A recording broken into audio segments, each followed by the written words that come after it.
Hello, I am Katina Horton, the Love and Freedom Toxic Relationship Recovery Coach. And this is the Valley of Grace podcast, helping women reclaim their power, soul, and identity so they will know they are enough.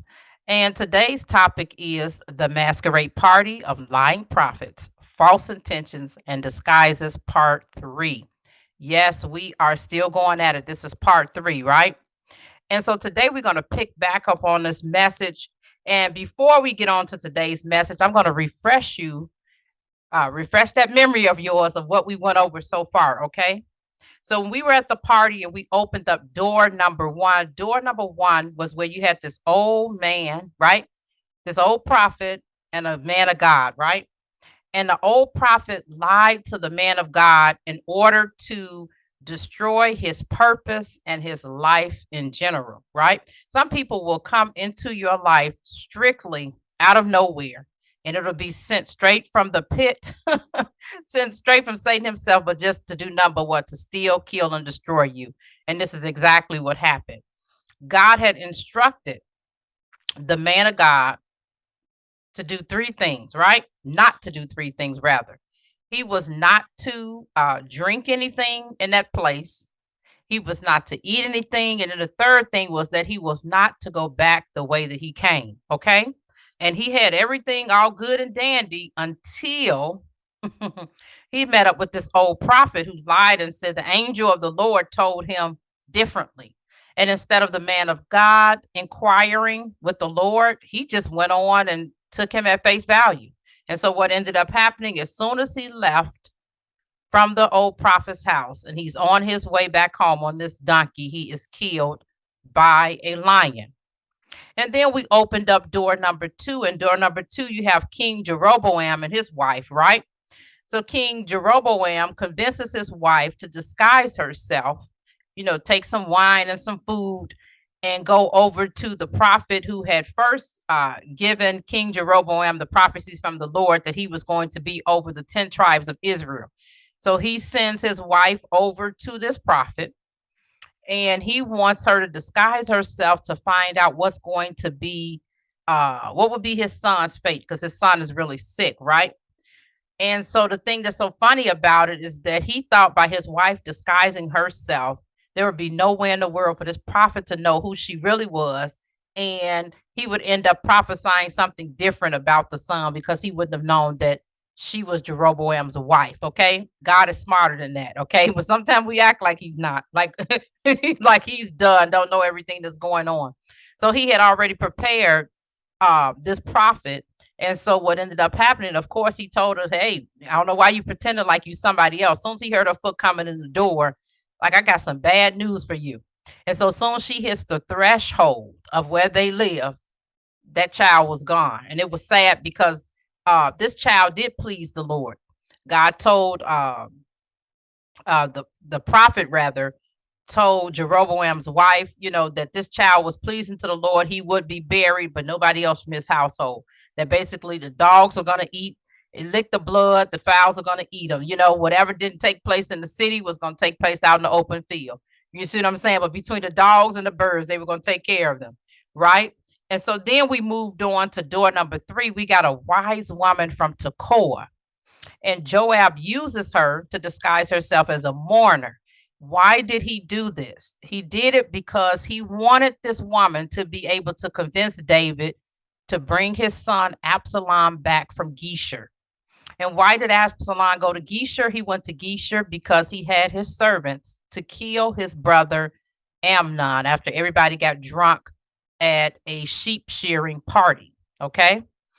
And he had this done because his brother had raped his sister Tamar and left her as a desolate woman, so to speak.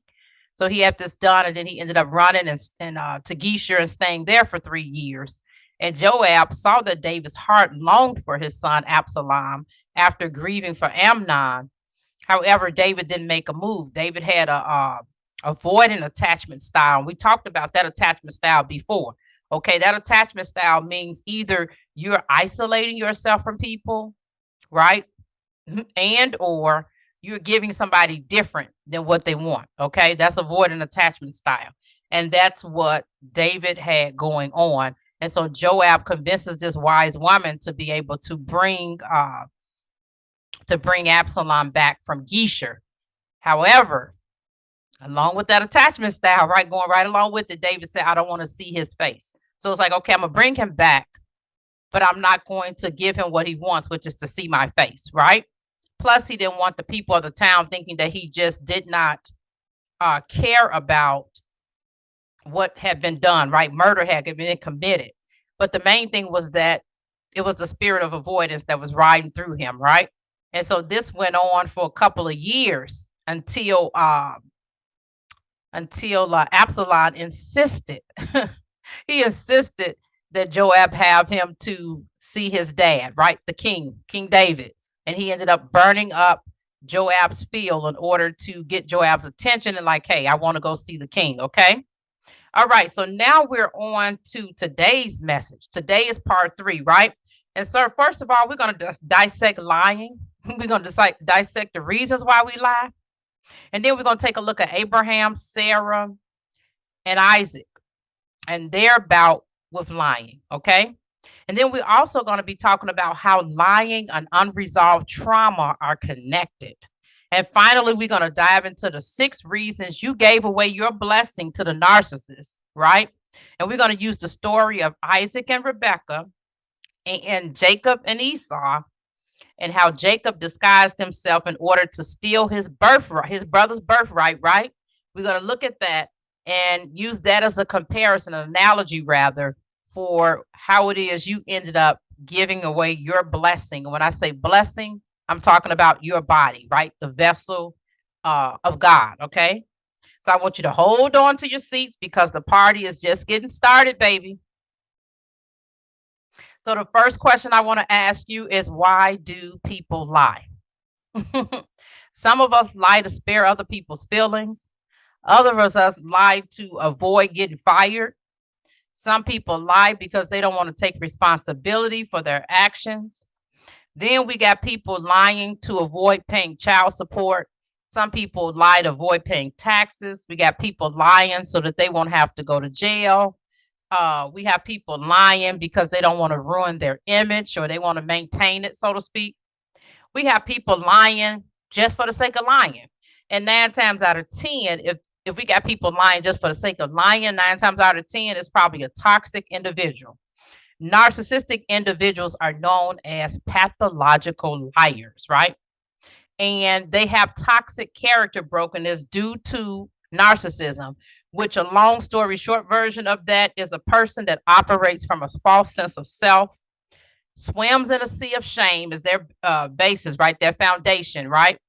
And they do everything to maintain that false image by using people as objects, as well as using them as what we know as supply, right? That's a term that everybody uses. And supply is just basically like an emotional regulator. Think about a computer supply where you have all the peripherals hooked up to that power supply inside of a desktop, right? So that power supply is regulating the temperature, so to speak, of all of those parts that's inside of the computer, right? And so that's what you are focusing on. You're focusing as rather, if you are in a relationship with a narcissistic partner, you are their emotional regulator, right? In their ongoing theater productions, right? Now, some of you might flinch when you hear this, but I got to be honest. Sometimes we like to look at the word of God and just smile and think everything was rosy. God used messy, imperfect people, and all of us fit that category, right? We all have some type of brokenness. Abraham was a lying prophet. And why do I say lying? Did he prophesy something false? No, he was a prophet, right? But he also was a liar, okay? And it says in Genesis 20:7, now return the man's wife, for he is a prophet, and he will pray for you and you will live. But if you do not return her, you may be sure that you and all who belong to you will die. So that's the first instance we see right there where the Lord referred to Abraham as a prophet, right? He lied about Sarah being his wife twice. The first time is when there was a famine in the land and they were going into Egypt. He lied to Pharaoh, right? And it says there for the first time that there was a famine in the land. So Abraham went down to Egypt to sojourn there, for the famine was severe in the land.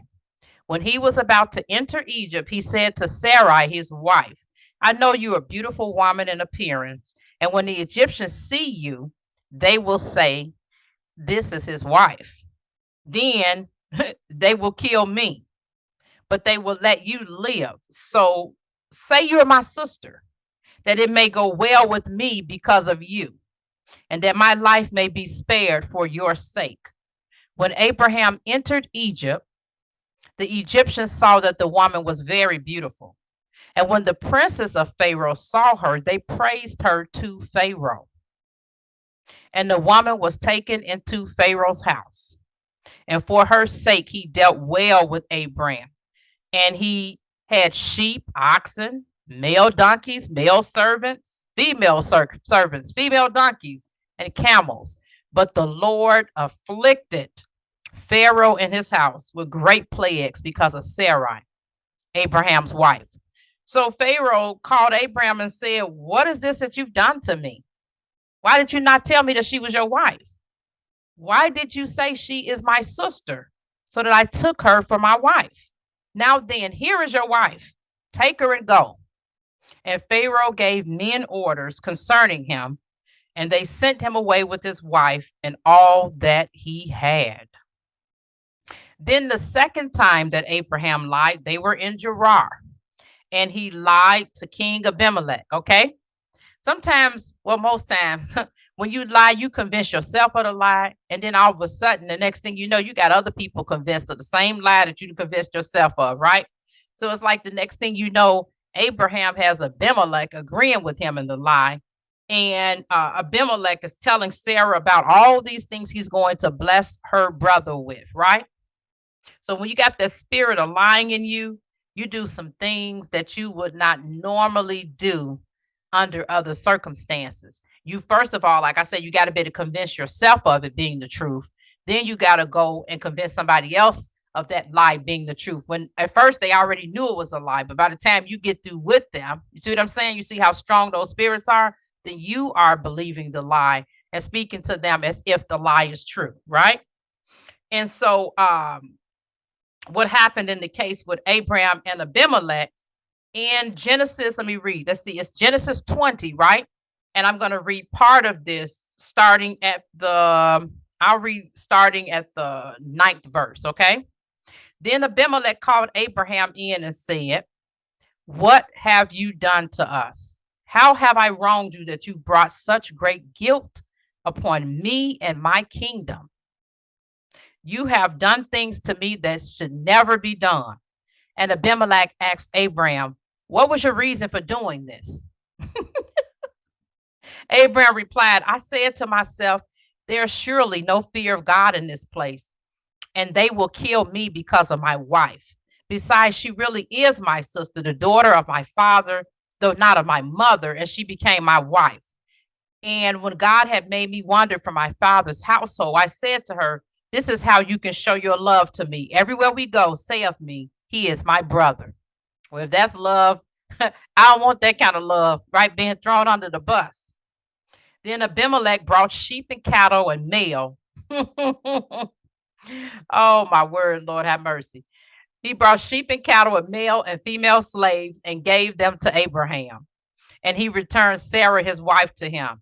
And Abimelech said, my land is before you. Live wherever you like. To Sarah, he said, I'm giving your brother 1,000 shekels of silver. This is to cover the offense against you before all who are with you.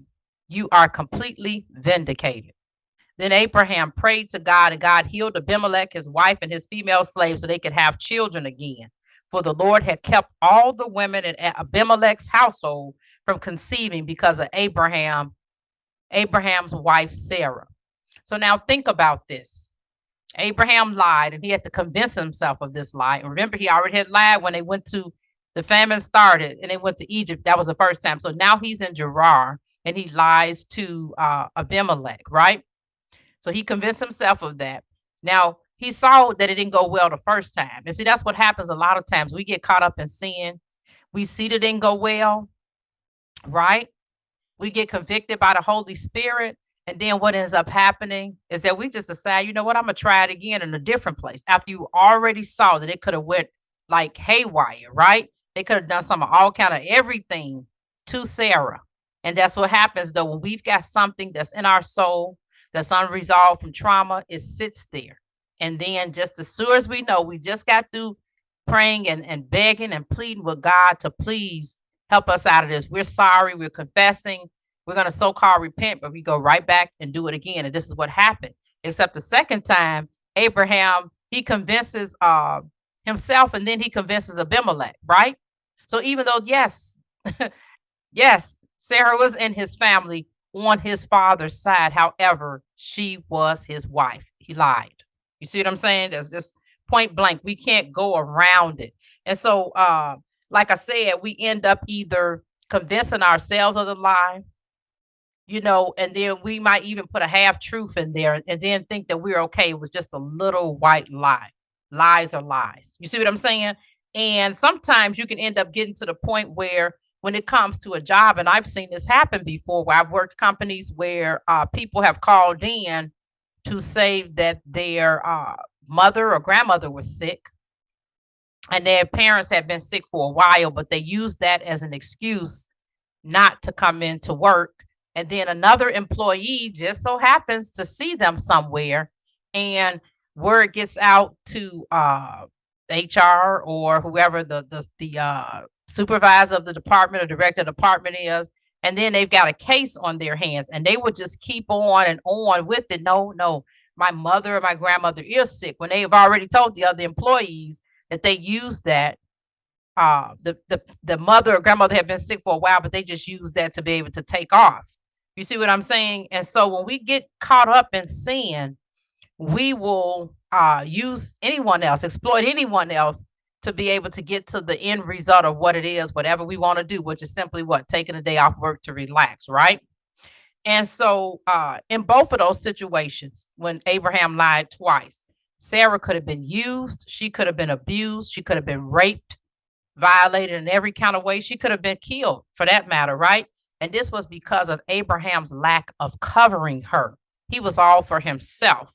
And even to get to a point of telling her, just schooling her in before the conversation arose, this is the way that you're going to show love for me. And like I said, if that's the way to show love, to be thrown under the bus, I don't think I want that kind of love, right? There are some things that run in our families, and they're known as generational traumas, right? And these generational traumas, if they're not resolved, they become unresolved traumas in our minds and our bodies and our souls. And these unresolved traumas come from love being displayed a certain way, right? And us adopting with a particular attachment style, as we talked about before. We've got 4 attachment styles. We've got the secure attachment, we've got anxious attachment, sometimes called ambivalent, and then we've got avoidant attachment, and then we've got the fearful avoiding attachment style.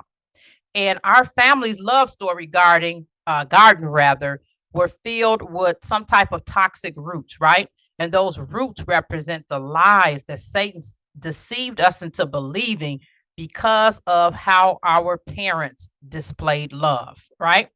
And so all throughout the book of Genesis, after Abraham was introduced, both him and his immediate descendants were repeatedly plagued by the same traumas.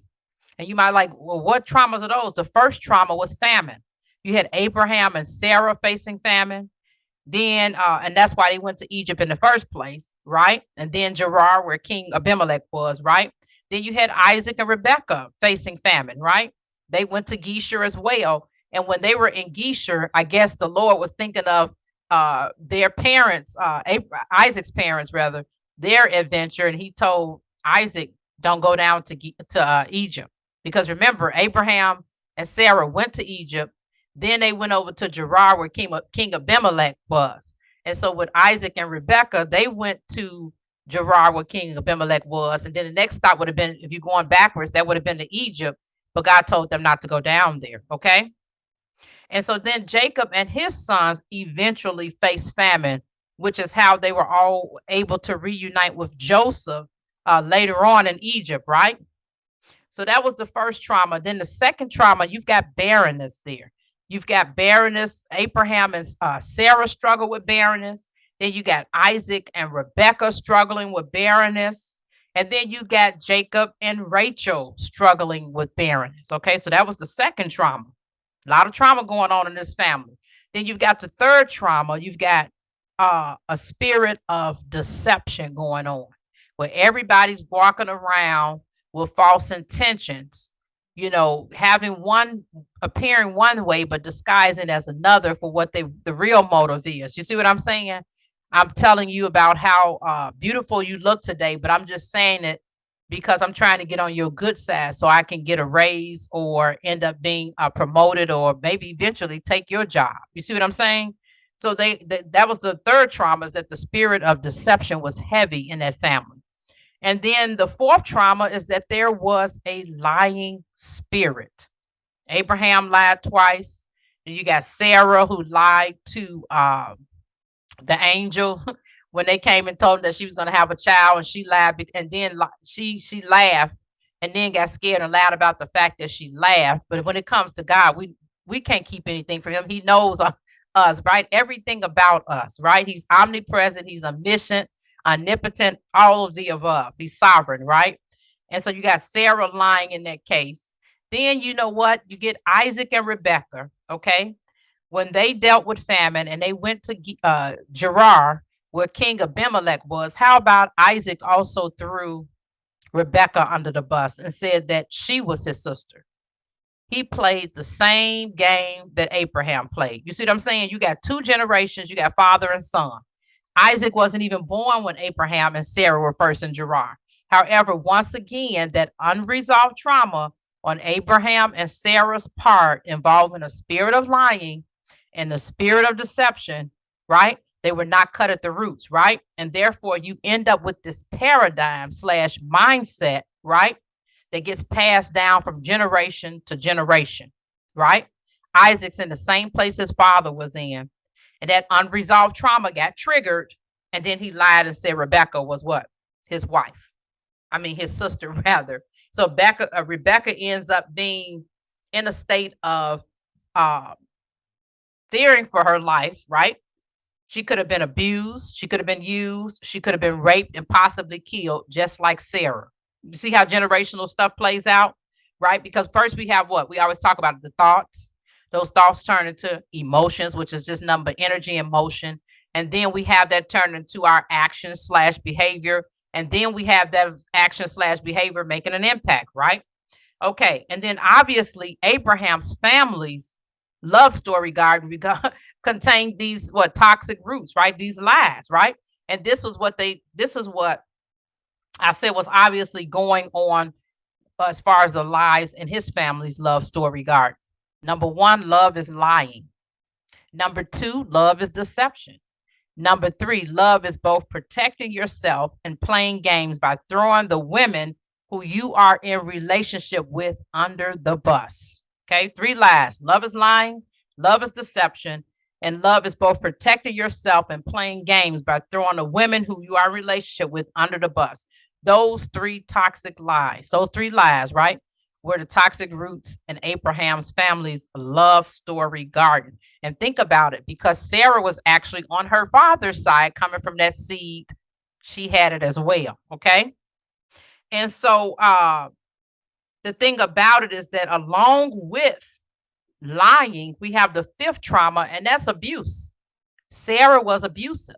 When it came to Hagar, right, their slave, and she told Abraham it was okay, instead of them waiting on God's promise, she told Abraham it was okay for him to go ahead and have Hagar to become his wife, right? And then after Hagar became pregnant, Hagar was Sarah became contemptible in Hagar's eyes, but then Hagar also became contemptible in Sarah's eyes, and Sarah started to treat her very abusively, which led to Hagar running away, right? So we've got, like I said, that abuse there, that's the 5th trauma, emotional abuse, okay? And so we cannot ignore this unresolved trauma that has gone on from generation to generation. And then when we look at these lies, okay, we know that the following limiting beliefs were developed, because you can't develop a limiting belief without having a lie there to begin with, if that makes sense, okay? And so here's limiting belief number one from Abraham's uh, family's love story garden. God's word and his truth is not enough. Limiting belief number two, my word and my truth is not enough. Okay, so that was when I say my word and my truth, I'm talking about Abraham, right? Then number three, I'm not enough. So those were the three limiting beliefs that were hovering over his family's love story garden. Okay. And then the next thing is, these were some more. This gets deep, right? God's protection and covering is not enough. And then the next one is, my protection and covering is not enough. And then the next one is, I'm not enough. You see how that started? With those two limiting beliefs, it started off with God's word and his truth is not enough, and it trickled down to I'm not enough. The second limiting belief was God's protection and covering is not enough, and it went and trickled down to I'm not enough. So that's what was going on in Abraham's family's love story garden, which is why, because he believed those lies and those lies turned into limiting beliefs, that's why he treated Sarah the way that he did. That's why Isaac treated Rebecca the way that he did. That unresolved trauma that his from his dad got triggered when he got into that same place in Gerar.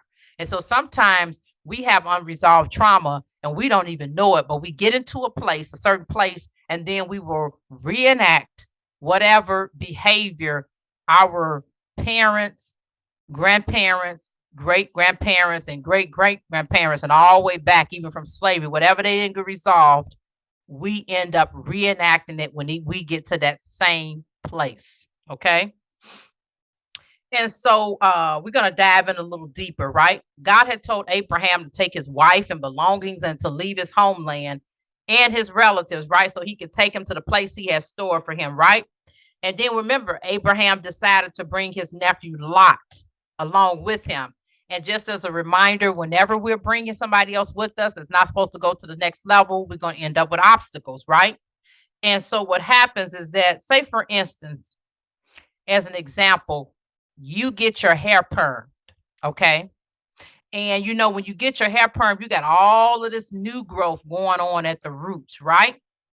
And so after they apply the perm to all of that new growth, then what happens, they say, come on and go over here to the shampoo bowl, and they want to rinse your hair out, right? So after they do that, they put the neutralizing shampoo on your hair. Then they put the regular shampoo on your hair. And then they put the conditioner on your hair. And then by that, I mean, your hair is like feeling so light at that point, right? Because of all of that new growth, okay? And then once you've gotten the conditioner rinsed out and whatnot, they'll put a bag on your head and you can sit there until they're ready for someone to blow dry and to blow your hair out. And if you decide to get it flat ironed or curled or whatever, to do that afterwards, right?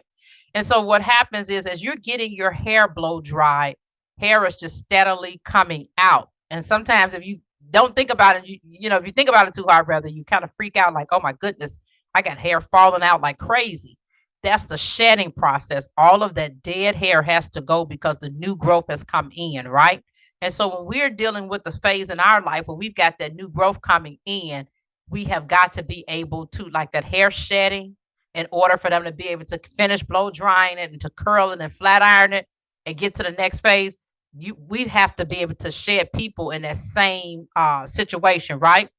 And so when we don't, we end up being headed for trouble, okay? What ended up happening is that Abraham realized this land can't hold both me and Lot, and they were starting to have quarrels with each other. So he ended up having to separate from Lot, and he allowed Lot to pick which land he wanted. And he said, whatever way you go to the left, I go to the right, you know, and I'm paraphrasing, you know, you go to the east, I go to the west. So like basically wherever you going, I'm doing the opposite of that, right? He gave him the first choice, first pick, and he was the older one, right? And so Lot ended up picking the land that was close to Sodom, right? That was the better part actually of the area. So somehow he went from picking the land that was right close to Sodom, some kind of way, somewhere along the way, Lot ended up in Sodom. And sometimes it's just like when we're trying to get some out of our system, we will think it's okay to just kind of like skirt around and think we're going to be okay. You see what I'm saying? Like we tell little kids, don't touch the stove, it's hot. Don't touch the stove, it's hot. Don't touch the stove, it's hot. Then they touch it, they scream it, they hollering and bringing their hands to us, and we feel sorry. They crying, we're crying as the parent, the whole 9 yards, right? But it's like they kept getting close enough to it, close enough to it, close enough to it, touching the knobs, and finally they're in the fire. And that's exactly what ended up happening with Lot. He just kept playing around with them, get close enough to it, close enough to it. And somehow, somewhere along the way, he ended up in Sodom and Gomorrah, okay? And so what happens is the Lord decides, like, it's just been too much drama over there. I'm just going to burn it all down, so to speak. And like I said, I'm paraphrasing. And he let Abraham in on it. He didn't even have to tell Abraham, but he let Abraham know. And so Abraham pleaded with God, saying, like, you know, would you, if it's so many people, righteous people, I think he started at 50, would you spare the land? And God said, okay. And then they just kept going down. And finally, Abraham, well, if it's 10 people left, would you spare? And God said, okay. And that was pretty much the end of the conversation, right? And so the angels went over to Sodom and Gomorrah, okay? And they want to warn Lot and his family and to get them out of there before they were destroyed, okay? And it was no time between before the two angels were being entertained by Lot and his relatives, and they were trying to be hospitable to them. But then, you know, you get the knocking on the door. You got a lot of people from the city who are knocking on this door, trying to get the two angels to come out, right? And what did they want to do? They wanted to have sex with the angels, okay? And what was Lot's response? It's unbelievable, I tell you. Genesis 19, 6-11. Lot went out to the men at the entrance, shut the door after him, and said, I beg you, my brothers, do not act so wickedly. Behold, I have 2 daughters who have not known any man. Let me bring them out to you, and do to them as you please. Only do nothing to these men, for they have come under the shelter of my roof. But they said, stand back. And they said, this fellow come to sojourn, and he has become the judge. Now we will deal worse with you than with them. So they were saying, like, who are you to judge? So that lets you know the kind of mess Lot had got himself caught up in Sodom and Gomorrah, right?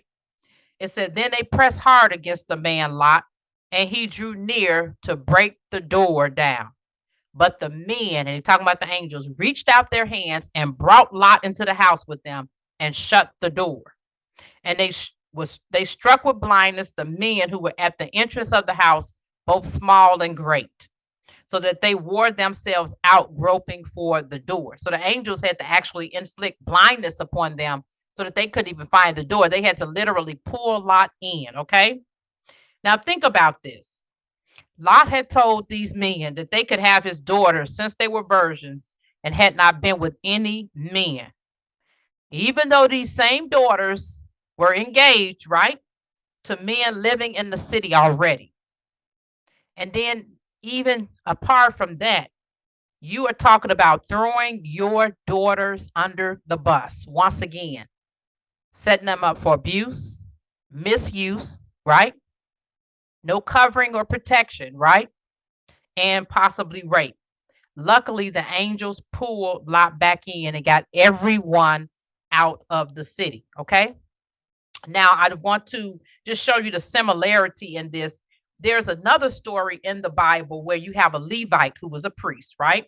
And he had a concubine who was unfaithful to him, rather. And he went out searching for her and went to her father's house and found her, right? And the father convinced them to stay longer than he had planned, and he did. And finally, it's like, okay, no, we need to go. So the father had asked them to go on and just leave at night, okay, which was a bad idea. Traveling at night, it's not always a good idea. You get tired, sleepy, all of that. So, of course, they got tired, and they get to so far, and the servant wants to rest there. But the Levite, right, he says, no, these people, you know, they're not like our kind, so to speak, and we don't know what's going on here. Let's go further before we stop, okay? So then they end up getting over to this other land, which you would have thought because it was their people, they would have been okay. And they decided, since nobody asked them to come in into their homes, that they would stay out in the square. And this is the same thing that had happened when those two angels went to warn Lot. Initially, they were going to stay out into the square until they were warned. Okay. So going back to the Levite and the priest, what happens is they were going to stay out into the square until an old man saw them and like, no, this is not a good idea. So that lets you know what kind of place that was, right? So this is an exact replica of what happened when the angels went over to warn Lot and his family. You got that, like I said, the Levite, the priest, with his concubine, and an old man tell him don't sleep out in the square, and his servant and all of their like donkeys and whatever they got. So they go into the man's house, and just like with Sodom and Gomorrah, no sooner they get inside his house, you got people from all over in that area pounding on the door, wanting the guest, which was the Levite, to come out so that he could have sex with them. And so what happens is the old man says, you know what, I got my daughter and I have my this concubine here. So he volunteers the Levite's concubine and his daughter. Once again, like I said, this is throwing women under the bus, right? And so what ends up happening is he throws the concubine out there. She comes back the next morning. Obviously, the Levite didn't think anything of it if he allowed it to happen. You see what I'm saying? So she comes back the next morning, pounds on the door, collapses at the door, and literally ends up dying, right? They had abused her, raped her, all kind of stuff. This had gone on all night.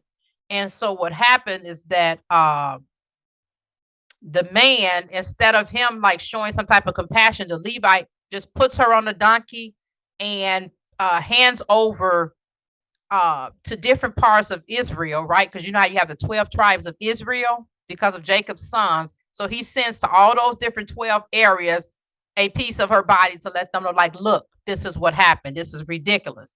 And yes, it was ridiculous, but you were also part of the problem. You allowed this to happen. But that happened from those women being uncovered. So what Lot did is an exact, what this Levi did with his concubine was an exact replica of what Lot allowed to happen. Well, he was going to allow it with his daughters until the angels had pulled him back in. But I just want to show you how when people have that mentality where they don't think that there's a good covering for women, then you're just open. And some of us have had family love story gardens where if the father was not present or he was there and just not emotionally present, then you have the daughters who were left uncovered. You see what I'm saying? And so then that means that the door was open for abuse, misuse, mistreatment, violation, etc. Right? Okay. So think about this. Think about what Abraham did with the lying, how he left Sarah uncovered. Think about what Isaac did with his lying, how he left Rebecca uncovered.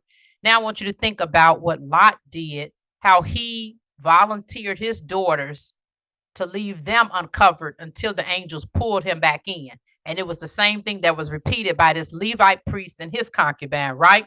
So now what I want you to do is go back to Abraham's family, and I want you to look at Rebecca's brother, Laban. Okay? Look at Rebecca's brother, Laban. He tricked Jacob into marrying Leah. Jacob had worked 7 years to have Rachel as his wife, but he was tricked into marrying Leah instead of Rachel. And this showed that he offered Leah no protection, like we were just talking about, no protection for her. She was just used as a bad business deal prop, right? Exploitation is what you would call it. This was just another pawn. She was a pawn on Laban's chessboard. And Laban had previously tried the same behavior with Abraham's servant when he went to Padanaram to get a wife for Isaac, right? And I just want to read some of it so you can get an idea of what's going on. In Genesis 24:28-32, it says, the girl ran and told her mother's household about these things. Now, Rebecca had a brother named Laban. And remember, whenever you see in scripture where they start that with that now, you know it's about to be some drama. They setting you up. They setting up the scene, okay, in Hebrew literature. And Laban ran out to meet to, and Laban ran out to the man at the spring. As soon as he'd seen the ring and the bracelets on his sister's wrist, and when he had heard his sister Rebekah's words, the man said this to me. He went to the man. He was standing there by the camels at the spring. So it seems like Laban basically was, when you think about it, he was an opportunist, right? He saw like, okay, this man got some money. And she told him what he said. So, like, hey, let me go check this man out. So in verse 31, it says, Laban said, come, you who are blessed by the Lord, why are you standing out here? I have prepared the house and a place for the camels. So the man came to the house and the camels were unloaded. Straw and feed were given to the camels, and water was brought to wash his feet and the feet of the men with him. Okay, then we go further down and we're reading verses 50 through 60 of this same chapter. This is where we see where Laban's real heart set in. It says, Laban and Bethuel answered, this is from the Lord. We have no choice in the matter. Rebekah is here in front of you. Take her and go, and let her be a wife for your master's son, just as the Lord has spoken. When Abraham's servant heard their words, he bowed to the ground before the Lord. Then he brought out objects of silver and gold and garments and gave them to Rebekah. He also gave precious gifts to her brother and her mother. Then he ate. Then he and the men with him ate and drank and spent the night. When they got up in the morning, he said, send me to my master. So I guess he said, okay, all this is good and dandy. Now it's time for us to go. You already give me, you're okay. We need to get out of here, okay? And this is me paraphrasing. But her brother and mother said, let the girl stay with us for about 10 days. Then she can go. But he responded to them, do not delay me, since the Lord has made the journey a success. Send me away so that I may go to my master. So they said, let's call the girl. Let's call the girl and ask her opinion. They called Rebekah and said to her, will you go with this man? Now, they already had said that it was okay, that she could go, right? You see what I'm saying? Then they tried to get him to stay. Okay. She replied, I will go. So they sent away their sister Rebekah with the one who had nursed and raised her, and Abraham's servants and his men.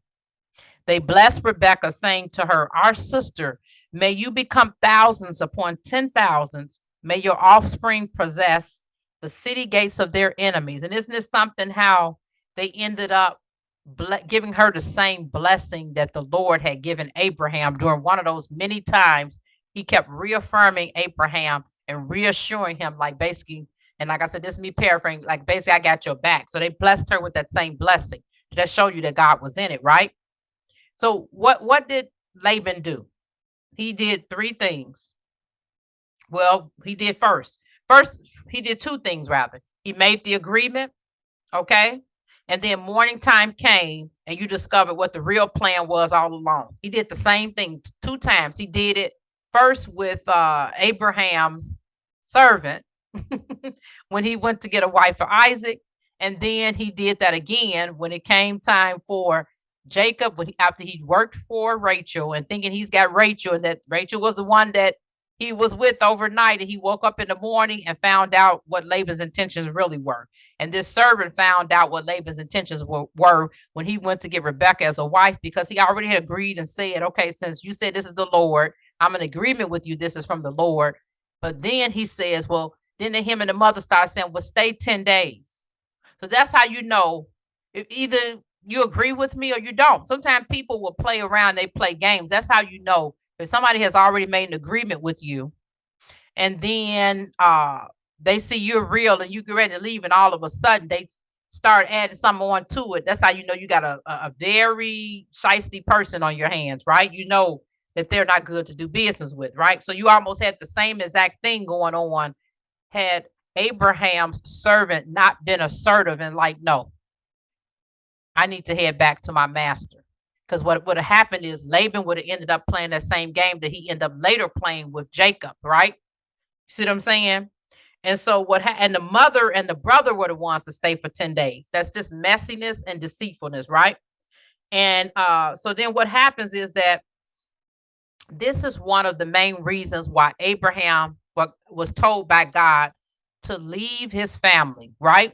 To leave the homeland and his family to begin with, right? He had bigger territory for him. He had the next level for him. But you had their mindset and limited worldview. He wanted Abraham to come ye out from among them, as it says in 2 Corinthians, so he could work with Abraham in resolving some of this trauma, right? And what happens is you ended up with, in Abraham's family, rather, you ended up with this trauma of having all of this lying going on, all of this deceit, and then you end up with all of these shady contract deals throughout their family. You know what I'm saying? And like I said, that's why the Lord wanted him to come out, but Abraham brought Lot with him, and along with the lying, deceiving, the shady contract deals, you got immorality going on with Lot, obviously, right? And so the only thing that they would have done if he had moved the whole family unit, they would just moved all that mess with them. You see what I'm saying? Because it was unresolved. They had not dealt with it. Undealt with trauma becomes brokenness, right? And it becomes part of your family's love story garden. So all you're doing is just taking your issues and moving it somewhere else. Like if you say, okay, I think it's going to be a new thing for me. I think my family and I need to change. So I'm going to move from New York to California. And you guys could move, and it could literally be what you need. But guess what? All the problems you had in New York, they only going to resurface in California. Because even though you're not right in the environment it happened in, you still need to heal from whatever trauma that went down in New York, and whatever the generational brokenness and trauma is. It's still going to be left as unresolved trauma and get passed down unless you decide to deal with it once you get to California. You see what I'm saying? And so I guess Abraham, wasn't really thinking too, because even though like we see God was in the whole situation, and at the same time, when he said to come out from among them, and he still went back picking women from them, right? In order for his son to marry, you still got some of that mess. Rebecca, as beautiful as she was, she had unresolved trauma of deceitfulness, right? And that ended up not looking so good in their favor and in their family, right? And so the thing about it is that, like I said, Rebecca, with her extreme beauty, but then messiness and deceptiveness along the way, she ended up playing a huge role in having her son Jacob to trick her husband Isaac to stealing the blessing from his father, right? And so, like I said, I don't care how many moves that we make, unresolved trauma is still unresolved trauma. We move the trauma and drama right along with us until we decide, I'm sick of it and I am about to heal, right? And so then when you want to know what's trauma number 6, the 6th trauma, right? Spirit of favoritism with the parents, right? Among their children and spouses. Abraham and Sarah giving favoritism to Isaac over Ishmael. Isaac and Rebecca, each having their own favorite son, right?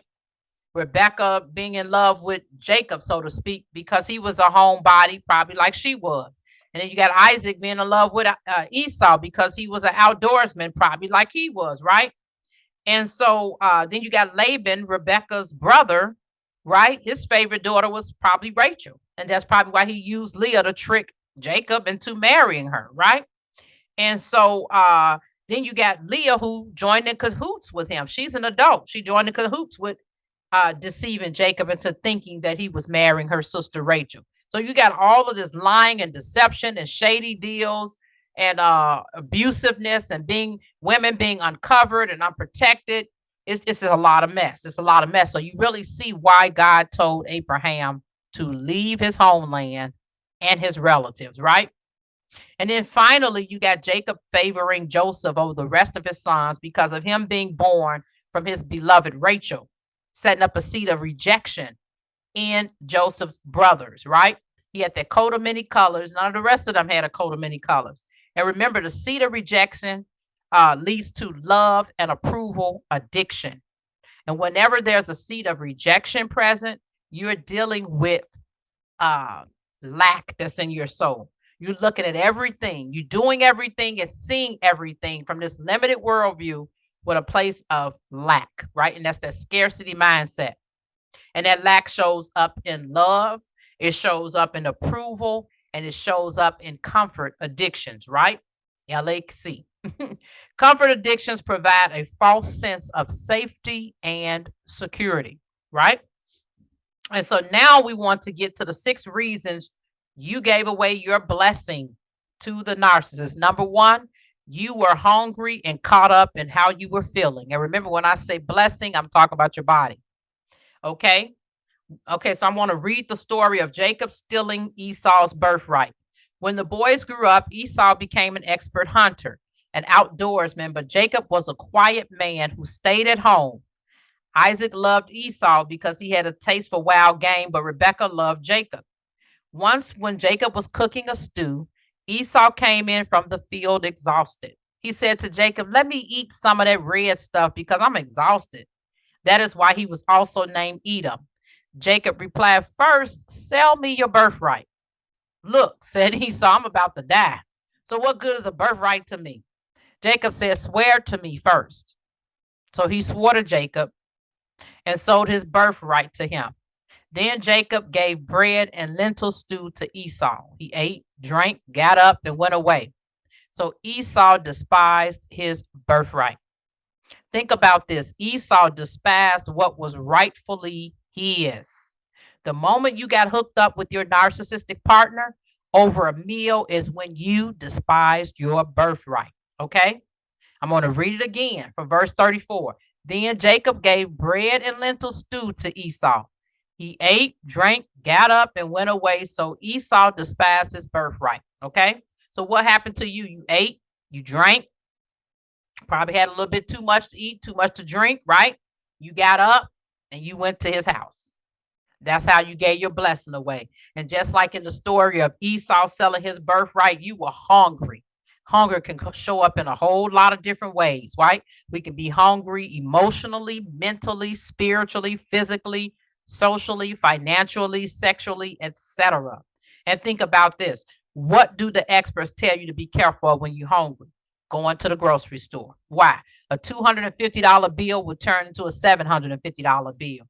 Okay, you shop due to your emotional and physical state, and logical reasoning goes out the door. And we have this figure of speech that we like to say, "I'm hangry." And so hangry means what? You hungry, angry, and tired. Okay, all that combo going on together. Hunger causes you to think without even reasoning.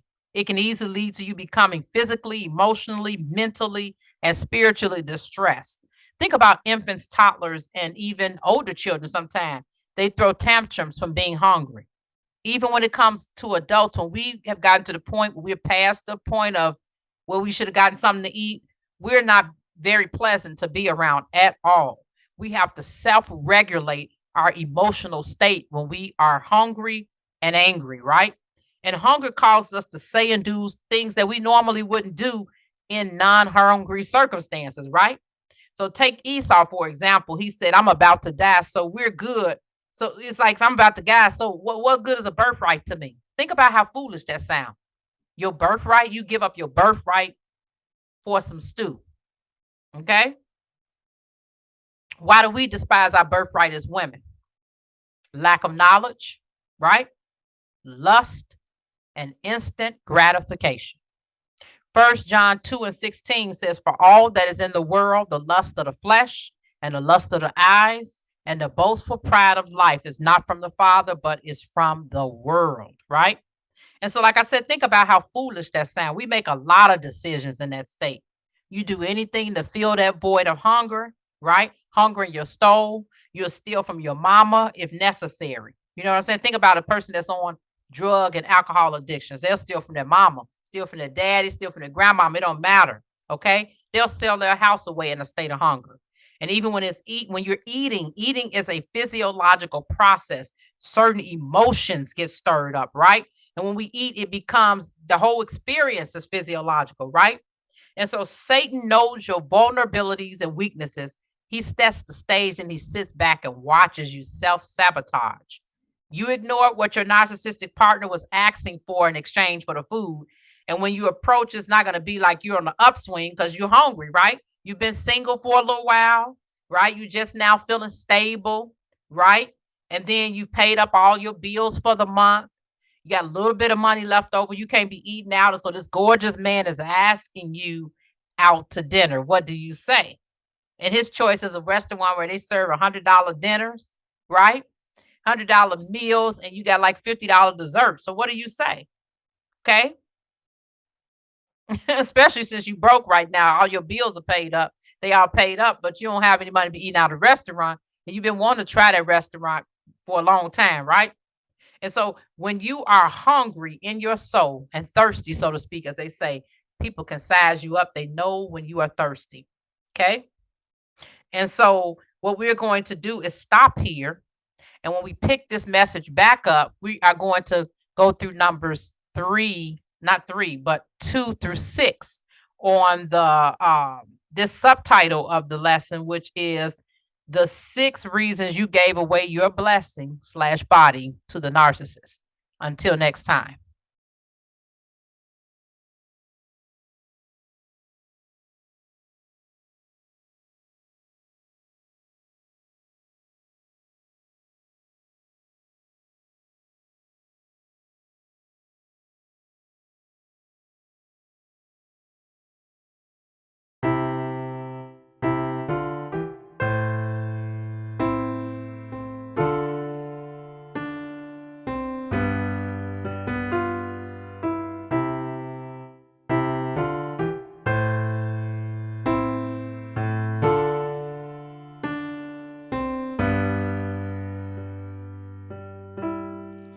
There was a son.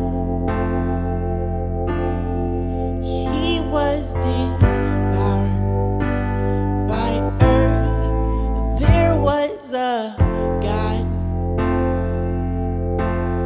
They call him the Father. And there was a means to make a valley with grace out of this hole that I've dug for me.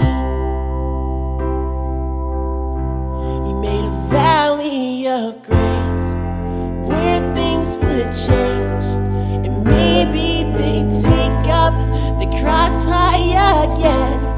The valley of grace was never the same after he had died. The love that refines.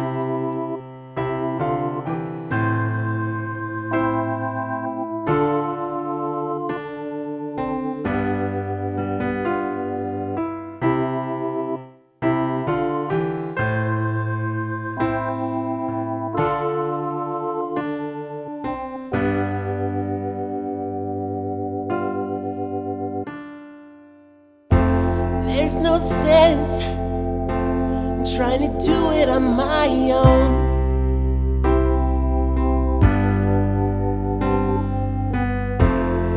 He gave more than I could have known.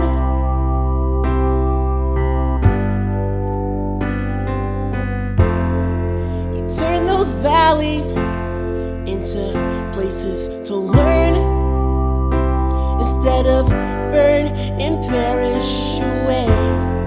And nights never so cold without his grace. How could I say that I've seen the world from his great love? How could I know what he could love? How would I've seen what he had in store for me if I didn't give up and let him be my valley of grace, where things would change, and maybe they'd take up the cross high again. The valley of grace never was the same after he had died. The love that refines.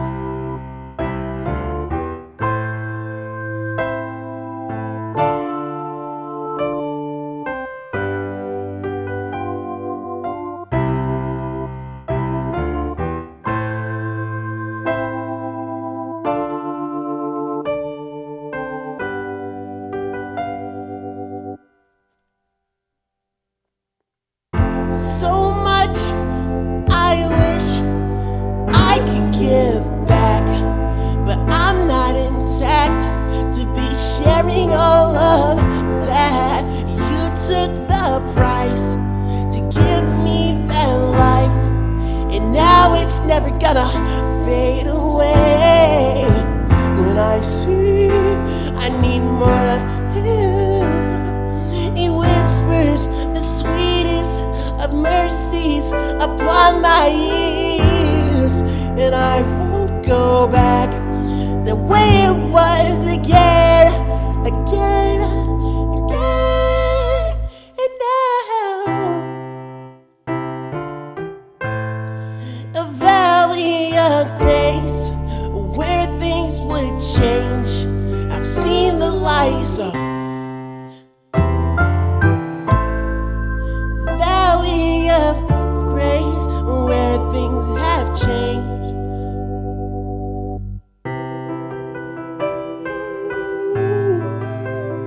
Oh, I've seen so much for me.